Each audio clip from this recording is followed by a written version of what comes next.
कोई बताएगा?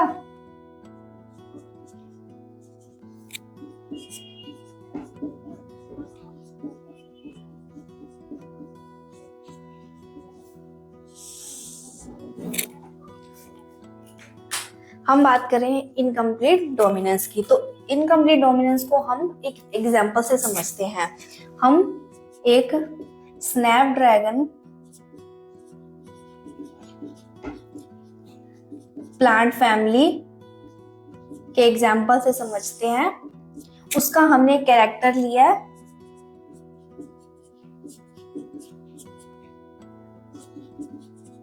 फ्लावर।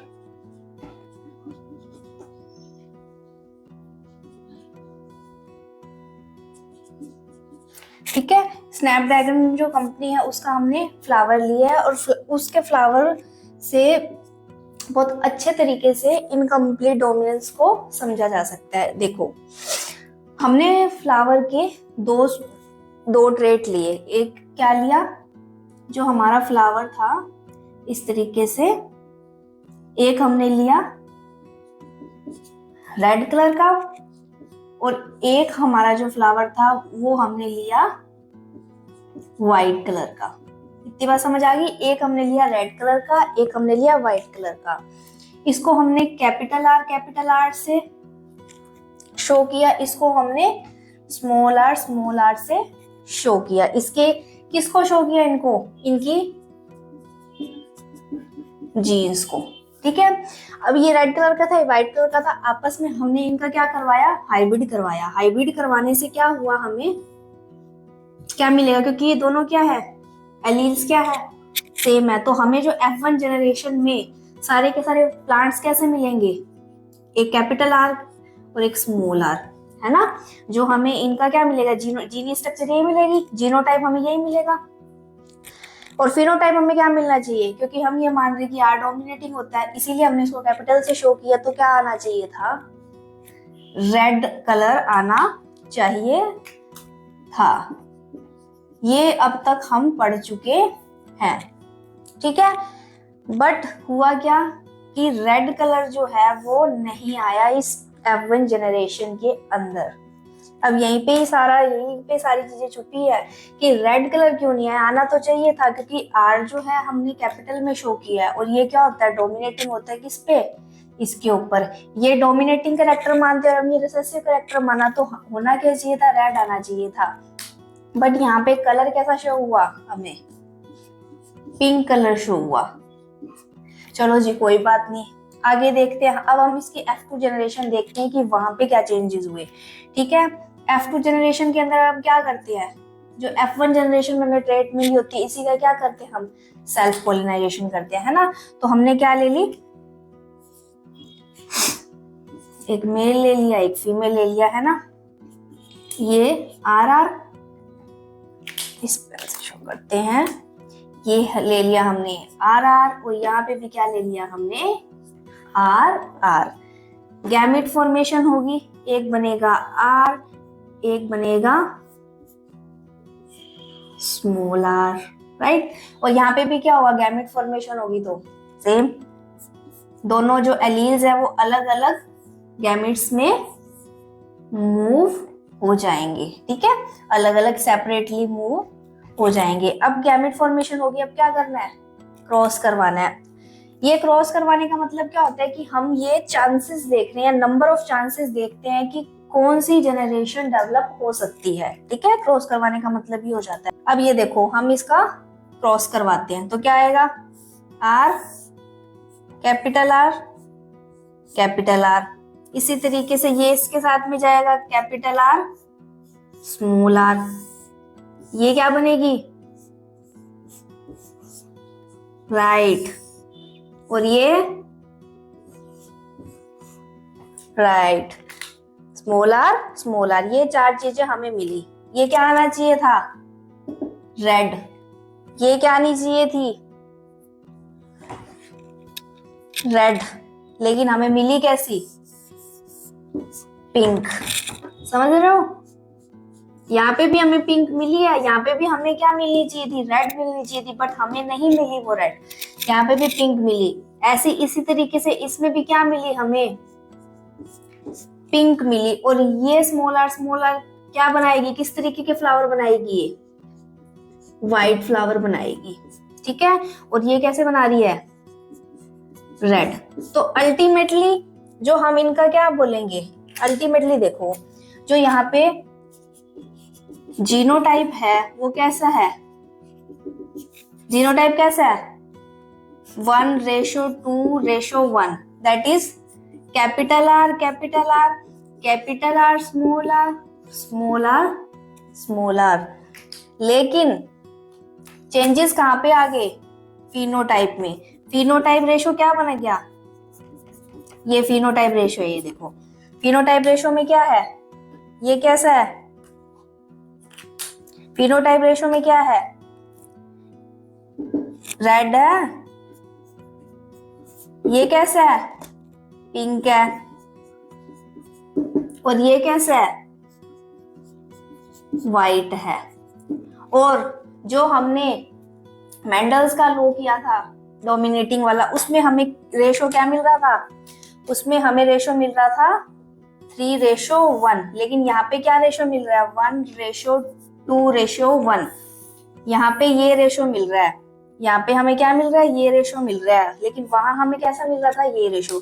तो ये चेंजेस कैसे आया, तो यही है कि इनकम्प्लीट डोमिनेंस की। देखो ये जो दोनों एलील्स थे गैमेट फॉर्मेशन के टाइम क्या होंगे, ये अलग अलग गैमेट्स में चले जाएंगे, ये दोनों एलील्स क्या होंगे, अलग अलग चले जाएंगे। अब या तो ये साथ में आ रहे हैं तो एक का जो इफेक्ट होगा वो दूसरे पे डोमिनेटिंग हो सकता है, बट ऐसा यहाँ पे हमें देखने को कुछ भी नहीं मिला, क्योंकि रेशो ही सारे बदल गए, ठीक है। यहाँ पे 3:1 आ रहा था और यहाँ पे आ रहा है 1:2:1।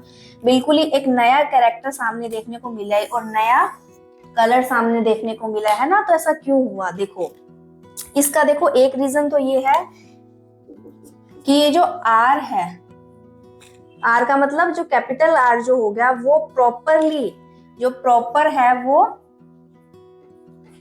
स्मॉल आर पर क्या है, डोमिनेट नहीं है। इसका मतलब पिंक कलर कैसे आया, देखो रेड और व्हाइट को मिक्स करेंगे तो क्या कलर बनता है, पिंक कलर बनता है, राइट। रेड और व्हाइट को मिक्सिंग करेंगे तो पिंक कलर बन रहा है। और डोमिनेटिंग कैसा है, डोमिनेटिंग इसका मतलब ये दोनों ही एलील्स क्या है, डोमिनेटिंग है। कि जो ये आर है और जो ये both of r, small r capital r, इनकी जो नंबर ऑफ कॉपी है वो सेम बनी है, नंबर ऑफ डीएनए की जो कॉपी है वो सेम बनी है। तो इतना ही कलर रेड का बना है और इतना ही कलर व्हाइट का बना। आपस में इन्होंने क्या करके मिक्स, जैसे कलर वो हो गया वो कलर क्या बना दिया, पिंक कलर बना दिया। तो जो दो इस ऐसा नहीं है कि जो स्मॉल आर है जो रिसेसिव था इसने अपनी number of copies, DNA copies क्या है, कम बनाई है, ऐसा नहीं हो। ये सारा का सारा जो खेल है ना वो जीन एक्सप्रेशन का है, डीएनए कॉपी पे डिपेंड करती है ये चीज। सारा का सारा एक्सप्रेशन क्या है, ये सारी की सारी जो चीजें हैं वो हमारी जो है किस पे डिपेंड करती है,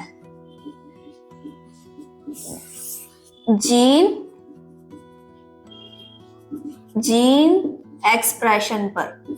जीन एक्सप्रेशन पर सारी चीजें डिपेंड करती है। क्यों, क्योंकि सारा का सारा खेल ही क्या है, जीनों का है। क्योंकि सारा का सारा खेल ही कहाँ आ रहा है, जीन पे आ रहा है। स्ट्रक्चर बाहर से देखने में तो सब डिफरेंट है, ये चाहे सेम है, लेकिन इनका जो कॉन्फ़िगरेशन है वो बिल्कुल ही अलग है। इसका मतलब ये जो आर है ये रिसेसिव नहीं है, यहाँ पे ये अपना कंप्लीट इफेक्ट दिखा रहा है इधर।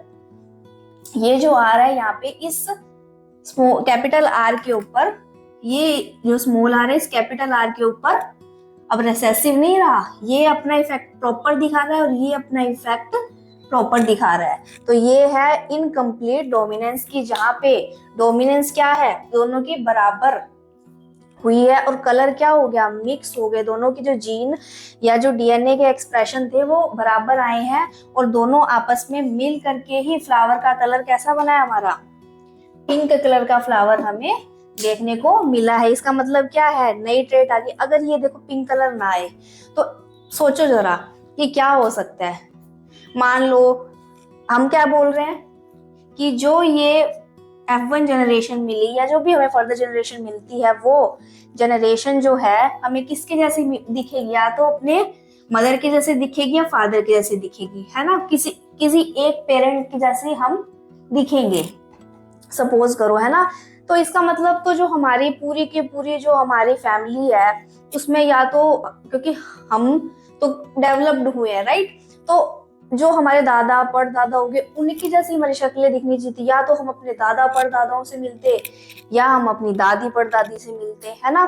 तो ऐसा तो कुछ भी नहीं हुआ, क्योंकि हम हमारी शक्ल देखो और उनकी शक्ल देखो, कितना चेंजेस आ रहा है। आप अपनी शक्ल देखो, अपने पूर्वजों की शक्ल देखो, है ना, कितना चेंजेस आ रहा है। तो वो चेंजेस किस वजह से होता है, इस इनकम्प्लीट डोमिनेंस, और भी फैक्टर्स होते हैं जो कि डिपेंड करते हैं, बट ये एक फैक्टर उनमें से एक है कि इस तरीके से अगर चेंजेस ना आए तो पूरी की पूरी जो भी आगे से आगे हमें जनरेशंस देखने को मिलेगी वो बिल्कुल अपने पेरेंट्स जनरेशन से मिलेगी। बट ऐसा अगर हो गया तो फिर तो बस, अगर मान लो कोई जा रहा है बंदा, उसको देखे अच्छा ये तो उस फैमिली का है, क्यों, क्योंकि उसकी शक्ल मिलती है दादा परदादा से, है ना। तो ऐसा नहीं होता है। तो ये है पूरा इनकम्प्लीट डोमिनेंस। इसके लिए हमें सबसे पहले जीन एक्सप्रेशन समझना होगा कि जीन एक्सप्रेशन क्या होता है, जीनिक स्ट्रक्चर समझनी पड़ेगी कि ये किस तरीके से ये जीन एक्सप्रेस करते हैं अपने आप को नेक्स्ट ट्रेट के अंदर, नेक्स्ट ट्रेट को डेवलप करने के लिए। क्योंकि ये नेक्स्ट ट्रेट है, क्योंकि ये तो रेड थी, ये व्हाइट थी, और ये कैसी है, पिंक है, तो एक नया कैरेक्टर डेवलप देखने को मिला हमें, ठीक है। नहीं तो होना क्या था, रेड या व्हाइट में से कोई एक ही होना था, बट हुआ क्या है, पिंक मिला है। यानी कि जनरेशन में क्या आ गया, वेरिएशन आ गया, जनरेशन में क्या आ गया, वेरिएशन आ गया। और ये वेरिएशन का रीजन क्या है, वेरिएशन का रीजन है जीन। अल्टीमेटली सब चीजें बेस्ड इसी जीन पे है, क्योंकि इसी आधार पे ही जेनेटिक्स की स्टडी की जाती है। जेनेटिक्स की स्टडी का बेस क्या है, जीन है, वो जीन को लेके चल रहे हैं। और जीन एक्चुअल में क्या होते हैं, कोई बताएगा मुझे, जीन क्या होते हैं। जीन होते हैं सेगमेंट ऑफ डीएनए। जीन क्या होते हैं, सेगमेंट ऑफ डीएनए, जो कि अपने आप को क्या करते हैं, एक्सप्रेस करते हैं। और जिनके अंदर क्या होती है, इंफॉर्मेशन स्टोर्ड होती है। जिनके अंदर क्या होती है, इंफॉर्मेशन स्टोर्ड होती है, किसमें, जीन में, ठीक है। तो ये है इनकम्प्लीट डोमिनेंस। अब एक कुछ टर्मिनोलॉजी ऐसी भी आती है, एक इनकम्प्लीट डोमिनेंस है और एक होती है हमारी कोडोमिनेंस, ठीक है। एक वर्ड आता है हमारा कोडोमिनेंस। कोडोमिनेंस को समझने से पहले ये चीज देखो कि ये देखो पिंक आया फ्लावर, है ना। तो हो तो ऐसे भी सकता था कि कलर मिक्स ना होते। मैं ये कह रही हूँ कि ये दोनों अपना अपना इफेक्ट प्रॉपर दिखा रहे हैं, ये भी दिखा रहा है, ये भी दिखा रहा है ना। तो कलर को मिक्सिंग होने की क्या जरूरत थी, आधा पड़ा रहता रेड, आधा पड़ा रहता व्हाइट, और ये बन जाता, ये हमारा फ्लावर बन जाता। बी एक हो जाता हमारा, एक पत्ती हो जाती हमारी रेड, एक पत्ती हो जाती है हमारी व्हाइट, ठीक है। ये व्हाइट है और ये रेड है, ठीक है। तो इस तरीके से भी तो फ्लावर बन सकता था, ऐसे ही क्यों बना। तो इसका भी रीजन क्या है, इसका रीजन है, इसको हम समझेंगे कोडोमिनेंस के अंदर। ये एक छोटी छोटी चीजों को एक्सप्लेन करने के लिए अलग अलग नाम दे दिए गए हैं, ताकि अच्छे से हम क्या कर सके, जेनेटिक्स को समझ सके। क्योंकि जेनेटिक्स में बहुत जीन को लेके बहुत छोटी छोटी चीजें मैटर करती है। डीएनए के अंदर बहुत सी चीजें होती है समझने वाली, कंफ्यूज बिल्कुल भी मत होना। इनकम्प्लीट डोमिनेंस और कोडोमिनेंस बिल्कुल बहुत कम अंतर होता है। सारा का सारा खेल यहीं पे है। ये सिर्फ बाहरी स्ट्रक्चर देखने को मिल रही है हमें, यहाँ पे कुछ भी समझना नहीं है हमें, समझना सिर्फ यही है। और ये मैं आपको एक नेक्स्ट वीडियो बना के वो भी एक्सप्लेन कर दूंगी कि एक्चुअल में जीन एक्सप्रेशन होता कैसे है।